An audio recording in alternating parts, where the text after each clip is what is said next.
So what we're going to do is we're here to expose it, let people tell their story, and let everybody in the public see the horrors of the court system in Suffolk County, New York.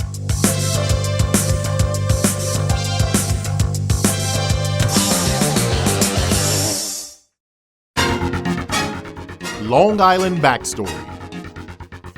Long Island's news alternative to the Newsday Cablevision news monopoly. With Chief Correspondent Gary Jacobs. Hi, I'm Gary Jacobs, and welcome to another edition of Long Island Backstory, where we're filming at the Cablevision Studios in Hauppauge, New York. I have with me today famed private investigator Jay Salpeter, hostage negotiator, former decorated New York City police detective.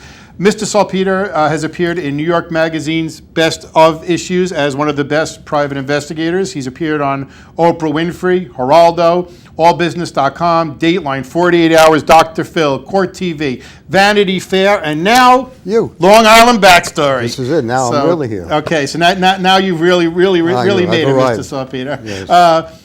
He's had many high-profile cases, including the Marty Tankleff case, the Hofstra Rape incident, Anthony Marshall, the son of Brooke Astor, the West Memphis 3, and the Tortola murder case. So, yes. And these are all your high-profile cases. Right. I'm assuming you've made a lot of difference in people's lives as a private investigator and as a police officer. But let me I have so many things to go over in a half hour. Let me ask you this though: as a private investigator, what are some of the reasons somebody would hire a private investigator? There's a multitude of reasons. You could go into a matrimony investigation where one spouse wants to know if the other spouse is cheating, even though the laws, in New York State now, it's a no-fault, state, but they want closure. Okay. They want closure. They want to know who their spouse is with. With regards, most of my practice is criminal.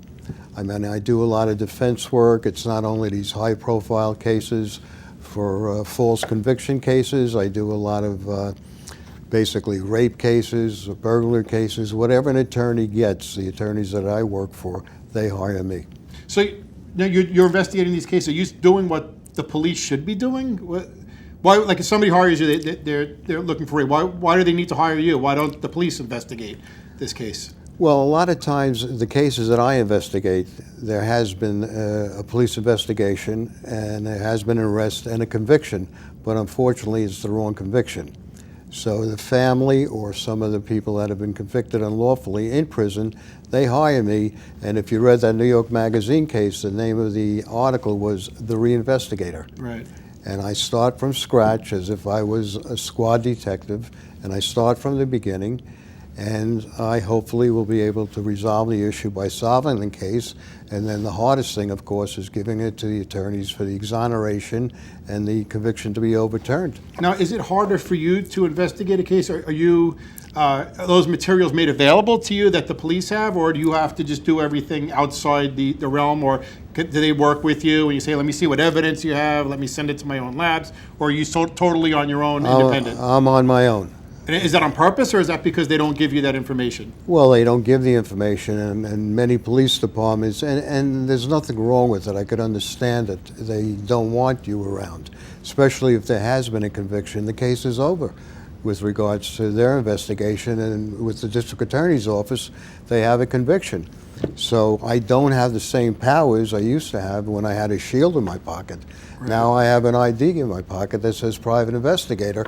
So it's a much higher, barometer to hit in order to solve the investigation now. Right. Now, just going back to the matrimonial cases where you're hired and you said the people want closure. So basically, you follow the person. You say, "Hey, I got them on video doing this." Why can't somebody just have their friend get in a car and follow the person? So they can. Certainly a lot cheaper.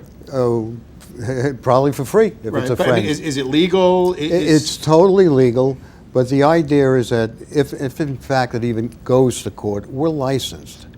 So we bring credibility to the case. Right. As a friend following, if my wife hires her friend to follow me, if God forbid I was doing something, I mean, there's no credibility there. Right. She could lie. I mean, if she was cross-examined, aren't you a friend with his wife, blah, blah, blah. You bring credibility as an investigator. You're licensed, and we could testify. Right. So now, what about I mean, I'm sure this has changed. You've been doing this for a long time, and Right. I guess in some aspects it's got a lot easier, because now with the inventions of GPS tracking devices and monitoring on the computer, and really just social media, because people put crazy stuff on social media that I'm sure you've looked at. But what has changed as far as like the GPS tracking device? I mean, you can just buy one of these on the line now, and can you just stick it on somebody's car? No, You can't, or the public can, or nobody can? nobody can. Okay. And honestly, even if I had the abilities to put a GPS, I'm an old-fashioned investigator. Okay. I mean, I retired from the police department in 91, 92. I still like following. The GPS it's good if you lose them. It'll put the person that you're following in a location. It's not going to, put them exactly where you need to be if you're following them. I like to be with the person I'm following, know exactly what they're doing. And if I lose them, I always tell my clients that this is not television. Right. There's no producer that says stop because of the red light. Sometimes it takes time, but we always get the person we're looking for. Right. So I'm not into GPSs. Okay. Now I'm going to talk about some of the cases that you did. And the first one is the Marty Tankleff case. And this to me was an interesting case, because I sort of grew up with this case, and we heard about it. And before I got involved in the legal system, I sort of looked at it like, you know what, this guy probably did it, because who would want to put a teenager in jail and throw away the key unless they were 100% sure that he did it? And then I heard you speak at a meeting for Americans for Legal Reform, and after hearing you speak, and Marty Tankleff is out of jail now, I was 100% convinced that this guy did not do it. So tell us a little bit about the Marty Tankleff case, and I want to show this book that you were a co-author. Yes. This is a pretty big book, so there's a lot of information. Right. This is a pretty big case, and I have no idea how you even, where do you begin on a case like this? Because I think everybody's going to be embarrassed. Everybody's probably working, not everybody, but the prosecutor's district attorney's office, the police who did it. They got to be against you. They don't want you to figure that out. And maybe they're in their minds, they believe that he did it. So tell us about the Marty Tankleff case for the people who don't know anything, and tell us how you got him out of jail. Well, I received a letter from Marty while he was in prison. Well, first of all, what was he in jail for? He was convicted of murdering both his parents in Beltair, Long Island. Honestly, and he was a teenager at the time? He was a teenager. It was the first day of his senior year in high school when he woke up and he found his father, unfortunately, unconscious with half his head cut off, and his mother, killed in their bedroom. She was, stabbed multiple times, and it was a horrible crime scene. But like you said, you thought he was guilty. I mean, I retired from the police department. I thought everything was on the level. Right. And I get this letter from this kid, and you know what? I thought he was guilty too. I was in the police department when this case was going on. That was your mindset? That was my mindset. But I have an obligation now, and I'm a private investigator. And Marty wrote me a letter to work, and I said, Marty, all his legal remedies are exhausted. Okay. Every appeal, every motion, his attorneys lost. No, I believe he confessed to it, didn't he? There's a confession, but he never confessed. I mean, that confession the confession was written by the Detective McCready. There's not one thing in the confession, the alleged confession, that fit the crime scene. Not one thing. McCready locked himself into a confession that he wrote, and unfortunately, they had to live with it. Right. So. And there was no videotaping at the time. No videotaping, which is a problem now too. There should be videotaping with confessions. So they did have what everybody believed was a confession. They thought they had a confession, and there was no eyewitness. There was no forensics that proved Marty did it. No eyewitness, and then all you're convicting him on is a confession that not one thing fit the crime scene. And the fact that he was there. So circumstantial evidence was that he was there, nobody else was there. Right. Right, but still, I mean, there was no way he should have been convicted. Right. There's no way. I mean, if in fact... But a jury convicted him. A jury convicted him because if you look at the trial, which was in the early 80s, that's a time that people believed, and it's almost embarrassing for me to say this, but that's when people believed their police. People believed their prosecutors. And unfortunately, in Suffolk County, which is the county of the trial and the crime, there is no other county like this county. I mean, like I said, I became naive. I didn't realize what I ended up living during my investigation, during the hearing, and after Marty's release go on. Right. Basically from Suffolk County. And I think we've all been reading in the papers now about Burke, about Walsh. And I became myself a victim after the... Now Spoda's allegations. Yeah, I think Spoda finally will see his day, Right. hopefully. Right. I hope so. So, all right, so now he's in jail. He writes you a letter and says, hey, I didn't do it. Help Right. me get out. Right. Where do you go? He's exhausted everything. I guess at that point, the only way to get him out is not to find the real killer? Or? Well, that's exactly what I told Marty. Don't waste your family's money. Don't waste their time. If you did it, the only way to get you out of here is to find the murderer. Right. And he said, Jay, I didn't do it. So he tells me he didn't do it. I took a look at the case, and I went to Bob Gottlieb's office, who was Marty's first attorney, and I read the case, and I said, this is a horror. There was no investigation here. And I opened up the case from my training, like from a New York City detective. A person by the name of Joe Creedon was named by different people as the killer. I ran Creedon, as I would in the New York Police Department, to see who we ran with, and one of the names was a fellow by the name of Glenn Harris.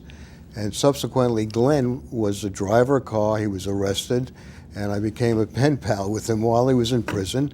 And he said, Jay, come on up, I want to talk to you. I wrote him back, I said, please don't waste my time. That's a long trip up there. Or is he up at Ossining? No, Ossining, I wish he was in Ossining. He was in the same prison as Marty was, in Dannemora, in Clinton. So I said, don't waste my time, come up. And to my surprise, when I interviewed him, he confessed that he was the driver of the car and named Joe Creedon and Peter Kent as the other occupants. So from there, the investigation just, opened up, and we were granted a 440 hearing in Suffolk County, which was basically a 440 hearing is the opportunity to present new evidence that was not available at trial, and the judge would have to, he has a couple of choices after the hearing. Release Marty, give him a new trial, or deny it. Before we went into the hearing in a court in the United States, we were told by attorneys in Suffolk County we were going to lose. And believe it or not, we lost. And then the appellate court took the case, they overturned the conviction unanimously, and they ripped into the 440 judge, Judge Braslow, like he was a first-year law student in their decision. So you think that was an overall county corruption? Hey, don't embarrass, because, here in Suffolk County, the judges do the dirty work.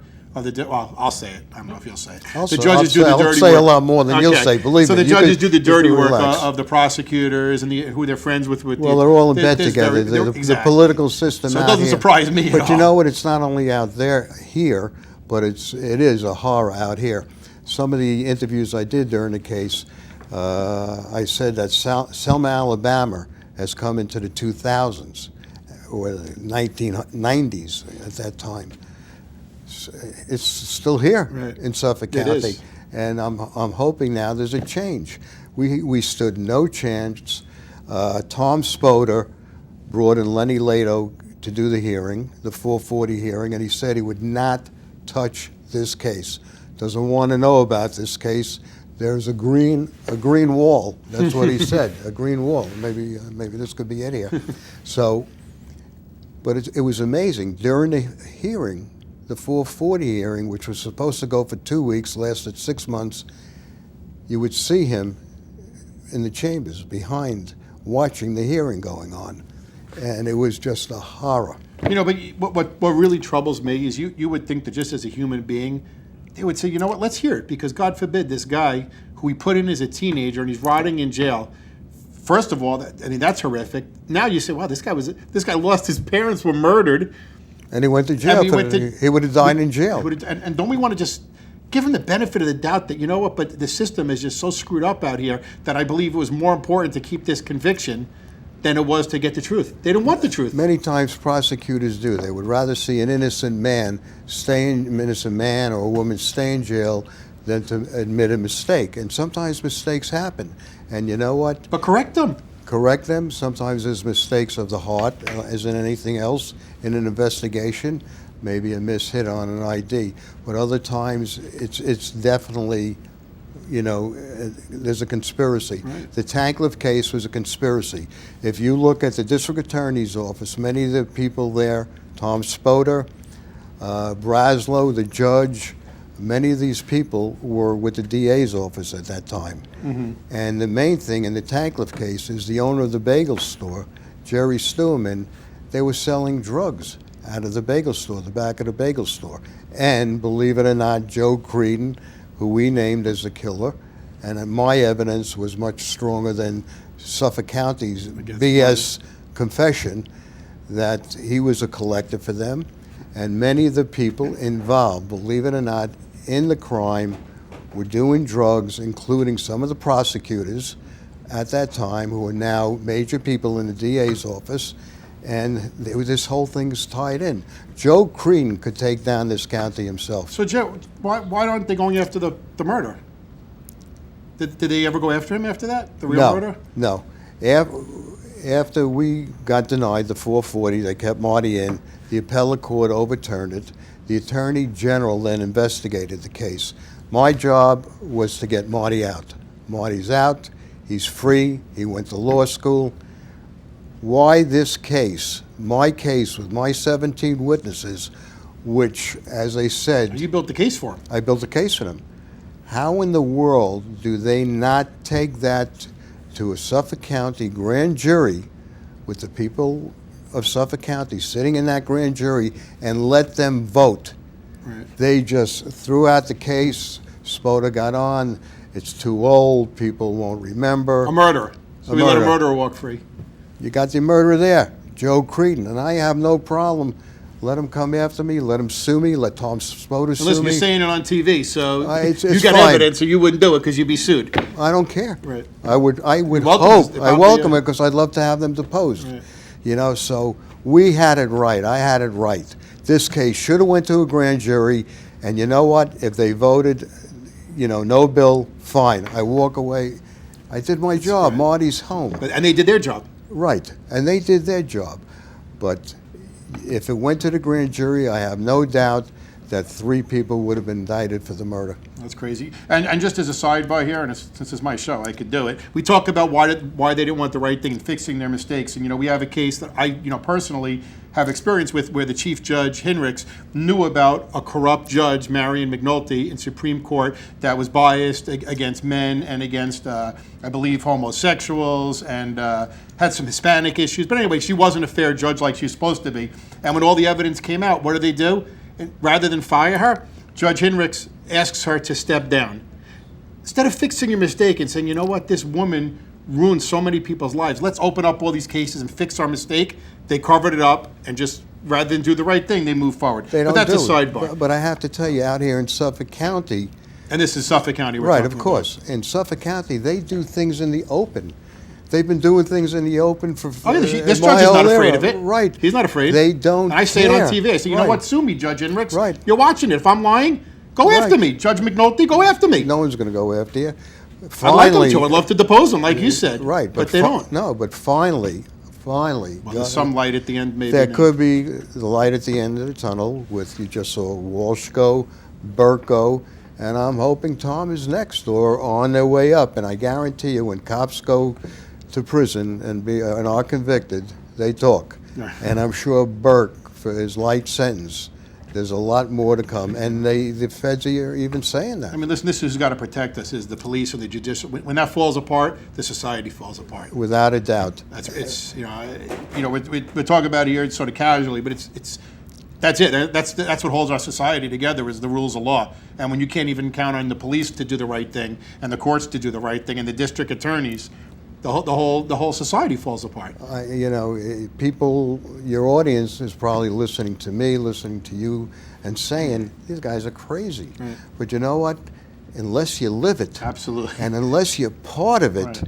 and that's, you just can't Well, believe we're brought it. up to believe that the courts Right. are honest, they do But the that's right it. thing. I mean, I was brought up that way. I was a detective. I was a police officer in New York. I locked up people for 20 years.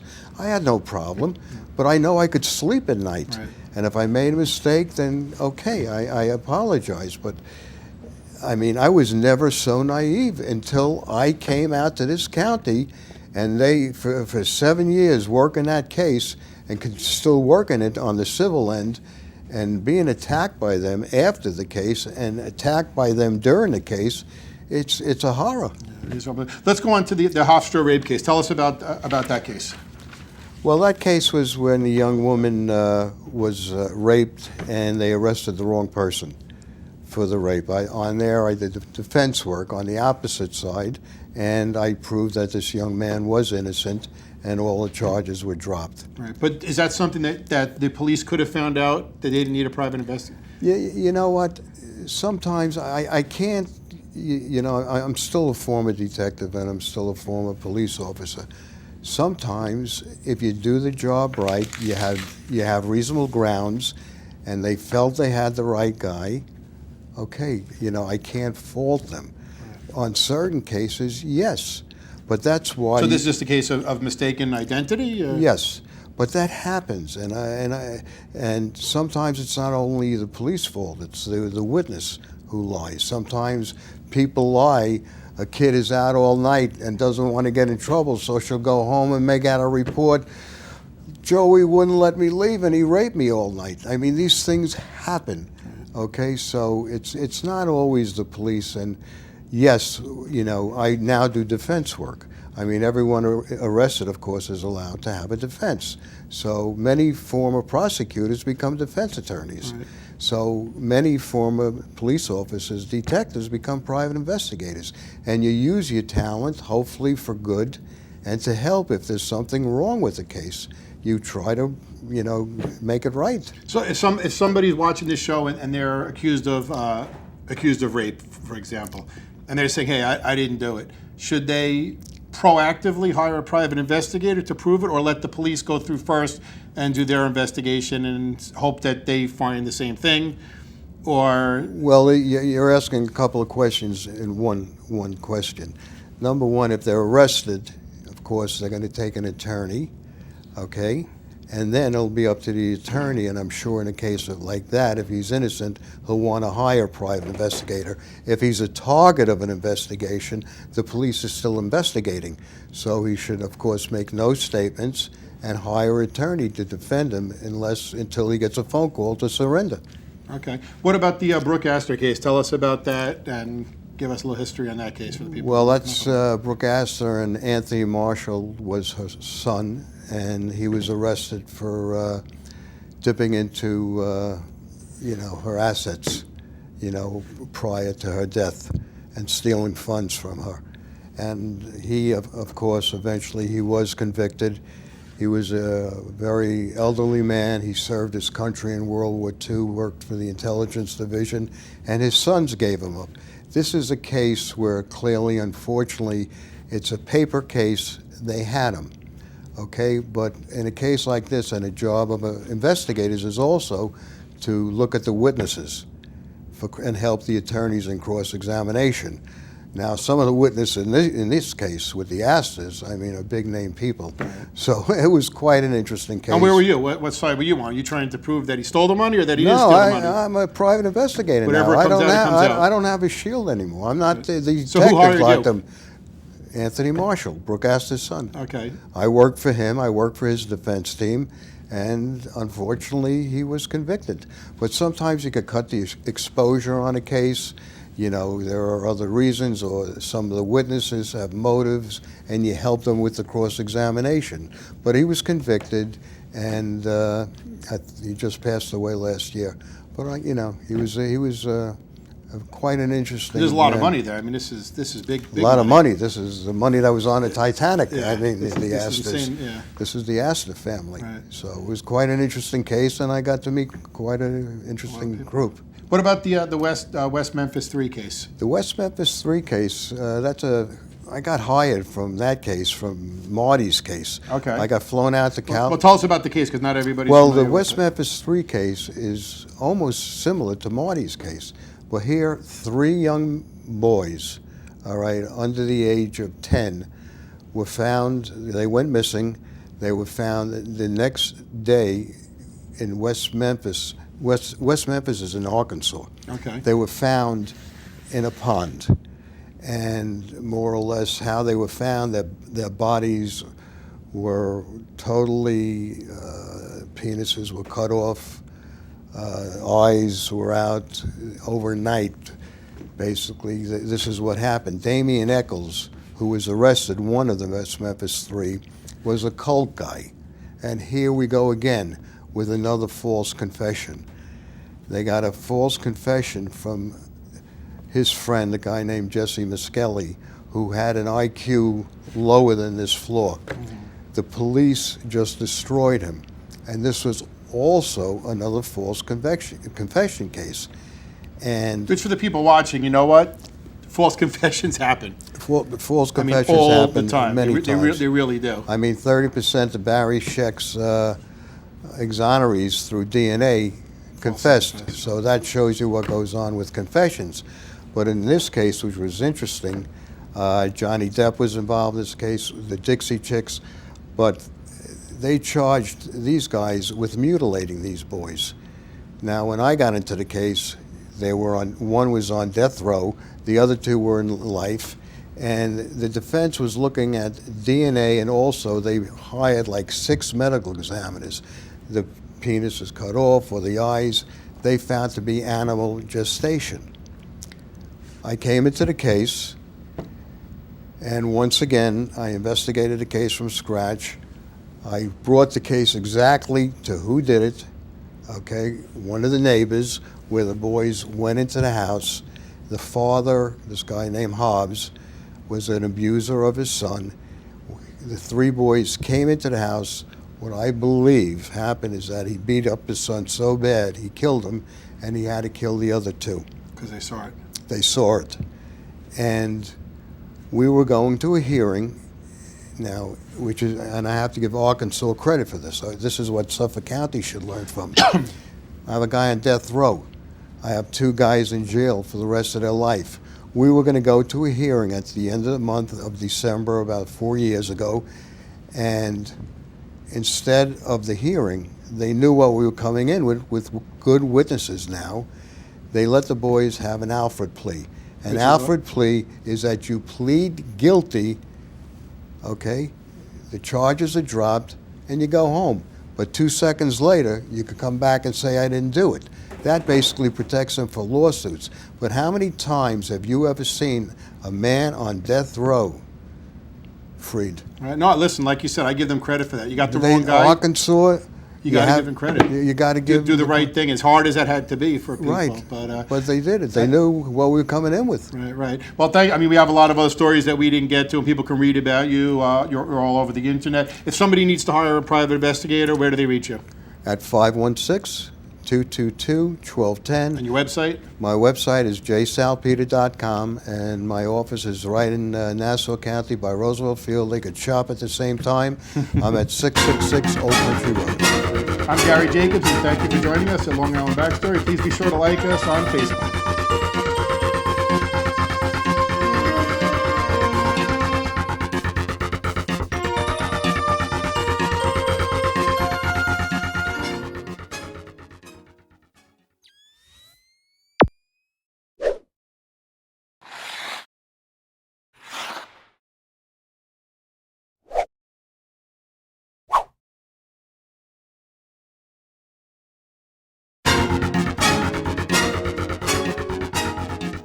I think every single person who receives a red light camera ticket should fight their ticket. Why? Because it's nothing but a cash grab and a cash cow. We've all been told that it's all about safety and there's no quotas. You prove that it's got nothing to do with safety and it is quotas. Red light cameras are nothing more than a tax, plain and simple. Don't anybody ever tell you any different. The red light cameras are a fraud.